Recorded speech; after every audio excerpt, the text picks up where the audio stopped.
இன்று மதுரையில் நடைபெற்று வரும் என்டிஏ கூட்டத்தில் வரவேற்று பேசிய பாஜக மாநில தலைவர் நயினார் நாகேந்திரன் முன்னாள் மாநில தலைவர் அண்ணாமலை பெயரை குறிப்பிடாமல் பேசியுள்ளது அதிர்ச்சியை ஏற்படுத்தியுள்ளது. தலைவர்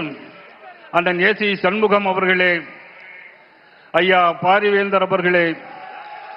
தமிழக மக்கள் முன்னேற்ற கழகத்தினுடைய நிறுவனர் அன்பொண்டன் ஜான் பாண்டியன் அவர்களே,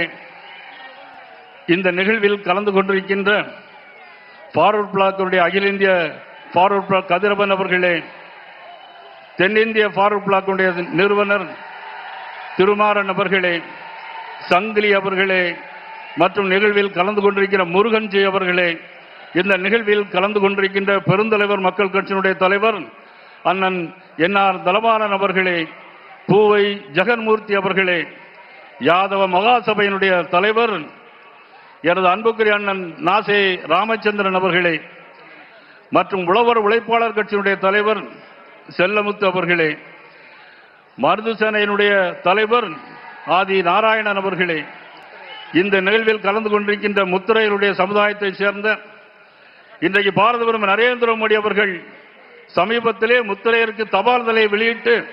அதிலே பங்கேற்ற நமது விஸ்வநாதன் அவர்களே, திரளாக வருகின்ற தேசிய ஜனநாயக கூட்டணியுடைய பல்வேறு சமுதாய அமைப்புகளைச் சேர்ந்த அனைத்து பெருமக்கள் அனைவருக்கும் எனது பணிவு கலந்த வணக்கத்தை நான் இந்த நேரத்தில் தெரிவித்துக் கொள்கிறேன். இன்றைக்கு தேசிய ஜனநாயக கூட்டணியுடைய கூட்டம் இன்றைக்கு மதுரையிலே நடைபெறுகிறது. செய்திகளை உள்ளது உள்ளபடி தெரிந்து கொள்ள ரெஃப்ளெக்ட் நியூஸை சப்ஸ்கிரைப் பண்ணுங்க.